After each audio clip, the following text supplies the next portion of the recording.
কোরআন চুম্বন করে মেক্সিকোর উদ্দেশ্যে উড়াল দিল ইরানের ফুটবল দল। বিশ্বমঞ্চে যাওয়ার আগে হৃদয় ছুঁয়ে যাওয়া এক দৃশ্য।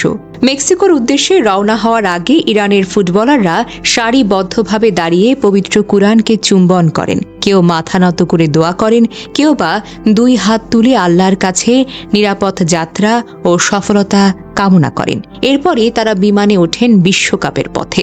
সামাজিক যোগাযোগ মাধ্যমে ছড়িয়ে পড়া সেই ভিডিও মুহূর্তের মধ্যেই ভাইরাল হয়ে যায়। বিশ্বের বিভিন্ন দেশের সংবাদ মাধ্যমও বিষয়টি গুরুত্বের সঙ্গে প্রকাশ করেছে। ফুটেজে দেখা যায় খেলোয়াড়, কোচিং স্টাফ এবং কর্মকর্তারা গভীর শ্রদ্ধার সঙ্গে কুরআন চুম্বন করছেন এবং আল্লাহর কাছে সাহায্য কামনা করছেন। এই দৃশ্য শুধু একটি ধর্মীয় আনুষ্ঠানিকতা নয়, এটি ছিল বিশ্বাস, বিনয় এবং নিজের শিকড়কে স্মরণ করার এক প্রতীকী বার্তা। বিশ্বকাপের মতো পৃথিবীর সবচেয়ে বড় ক্রীড়া মঞ্চে যাওয়ার আগে ইরানের ফুটবলাররা যেন বলতে চেয়েছেন, আমরা শুধু খেলোয়াড় নই, আমরা আমাদের জাতি, আমরা আমাদের সংস্কৃতি এবং বিশ্বাসেরও প্রতিনিধি। এবারের বিশ্বকাপ যাত্রা ইরানের জন্য সহজ কিছু ছিল না। গত কয়েক মাস ধরে ভিসার জটিলতা, রাজনৈতিক উত্তেজনা এবং নিরাপত্তা ইস্যু নিয়ে নানা অনিশ্চয়তার মধ্য দিয়ে যেতে হয়েছে দলটিকে। প্রথমে যুক্তরাষ্ট্রের অ্যারিজোনায় ক্যাম্প করার পরিকল্পনা থাকলেও শেষ পর্যন্ত তাদের বেস ক্যাম্প সরিয়ে নেওয়া হয়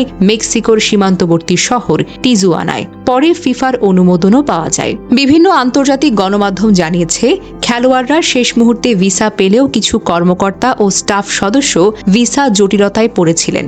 এসব অনিশ্চয়তার মধ্যেও দলটি বিশ্বকাপ মিশন চালিয়ে যাচ্ছে। তবুও ইরানের ফুটবলারদের মুখে ছিল না কোনো অভিযোগ, ছিল না কোনো হতাশার প্রকাশ।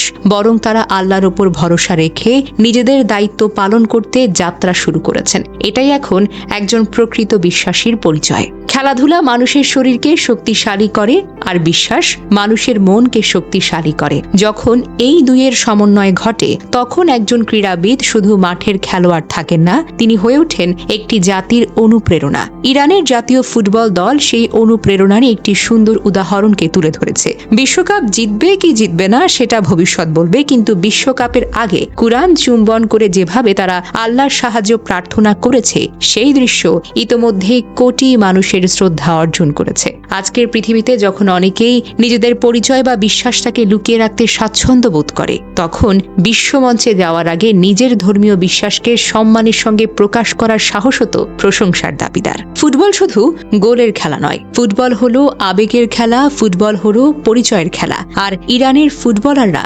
বিশ্বকাপে যাওয়ার আগে পুরো পৃথিবীকে মনে করিয়ে দিলেন, সাফল্যের জন্য পরিশ্রম যেমন প্রয়োজন, তেমনি প্রয়োজন সৃষ্টিকর্তার প্রতি বিশ্বাস, বিনয় এবং কৃতজ্ঞতা। আল্লাহ তাদের নিরাপদ রাখুন, তাদের দেশ ও জাতির জন্য সম্মান বয়ে আনার তৌফিক দান করুন। আমিন।